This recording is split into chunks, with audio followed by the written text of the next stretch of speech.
We start with North Korea's response to the latest UN sanctions slapped on the regime following its missile test in late November. Pyongyang says the U.S. should wake up from its pipe dream of the regime ever giving up its nuclear programs.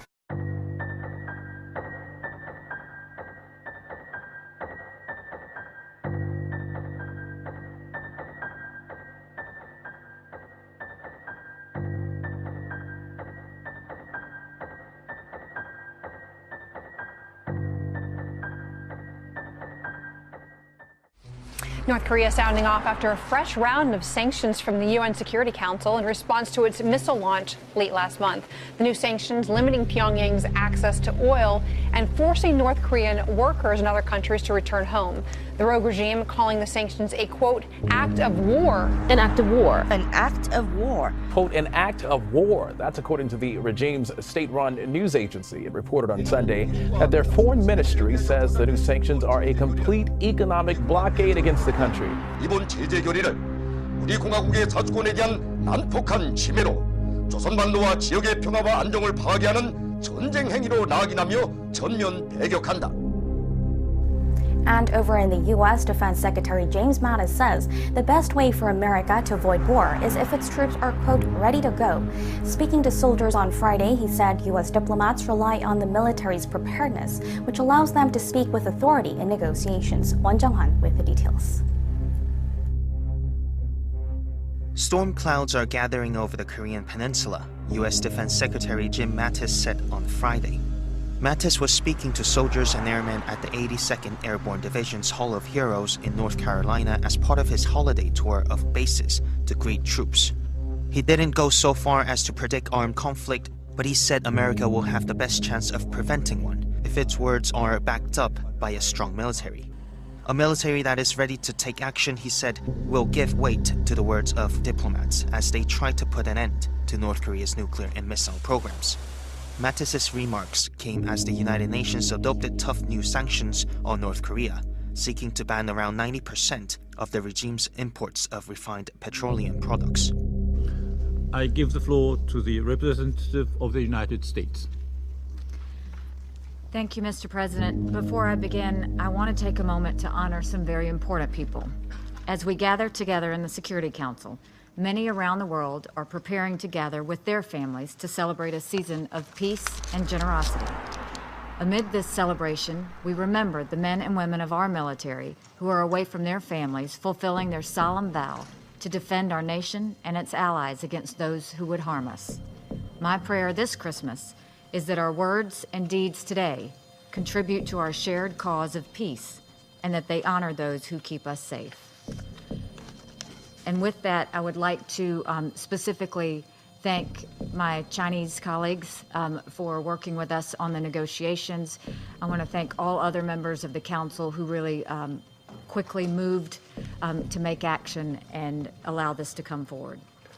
Today, for the 10th time, this Council stands united against a North Korean regime that rejects the pursuit of peace.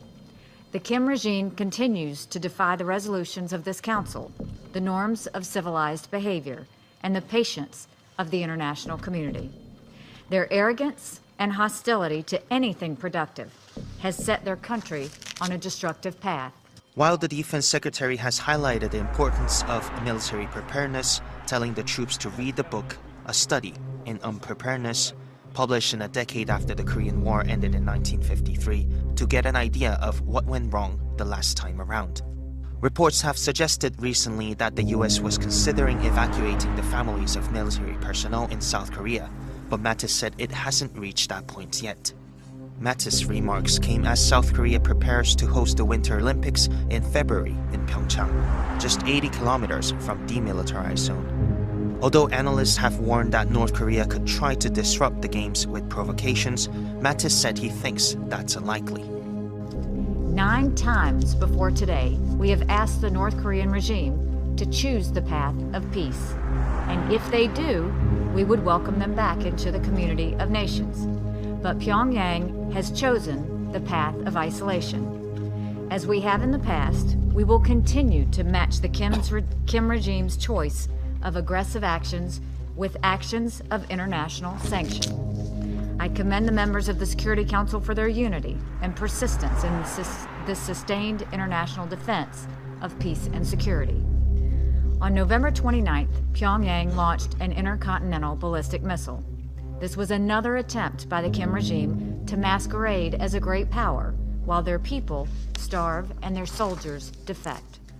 But for the international community, this is an unprecedented challenge from a defiant state. So we have leveled an unprecedented response. This resolution ratchets up the pressure on North Korea even further, building on our last resolution, which included the strongest sanctions ever imposed on them. Those sanctions fully banned textile exports from North Korea. They banned all joint ventures and all new work permits for overseas North Korean laborers. And critical to the regime's ability to develop its nuclear and missile programs, the previous resolution cut off 55% of refined petroleum products going to North Korea. Today, we cut deeper. After North Korea's September nuclear test, this council capped refined petroleum exports into North Korea. Today's resolution achieves an 89% total reduction of the Kim regime's ability to import gasoline, diesel, and other refined products. And should the North Korean regime conduct another nuclear or ballistic missile test, this resolution commits the Security Council to take even further action. It sends the unambiguous message to Pyongyang that further defiance will invite further punishment and isolation. The September resolution banned all new permits for North Koreans who work abroad and send the majority of their earnings to Pyongyang. This is a source of over $500 million each year to the Kim regime. Today's resolution goes further. It requires that countries expel all North Korean workers within 24 months. Previous resolutions banned 90% of North Korea's exports. This resolution bans all remaining categories of major North Korean exports, a loss of nearly $250 million in revenue to the regime. Previous resolutions cracked down on smuggling of banned items like oil and coal, but sanctions evasion has continued. So this resolution closes the loopholes in the system and requires countries to seize and impound ships caught smuggling illicit goods. The list goes on. North Korea seems to call everything an act of war. Every single time we do joint military exercises with South Korea, North Korea calls it an act of war. So, why does Kim Jong-un do this, and at what point are we going to take it seriously? Well, the newest sanctions are so dauntingly punitive that I think there's nothing else for the North Korean leader to say. Not only are they punitive, but they are unanimous, with much of the world behind the U.S.-led sanctions resolution. And that further isolates the regime. And it will hurt its economy and the ability of the leadership to continue to develop its nuclear and ballistic missile program. So his rhetoric doesn't compare to the reality of what the world has just done. North Korea also has vowed that every country that voted in favor of the resolution would face retaliation from North Korea. So presumably that would mean Russia and China. What do you make of that? North Korea is out of options in terms of retaliation because it attempts to play nuclear blackmail. The problem with using that type of lack of diplomacy, if you will, is that you have no other options below. So what can it do to the world but threaten some type of nuclear maneuver that would immediately hurt the Chinese, of which it is attached to territorially. So I think it's just really rhetoric and desperation.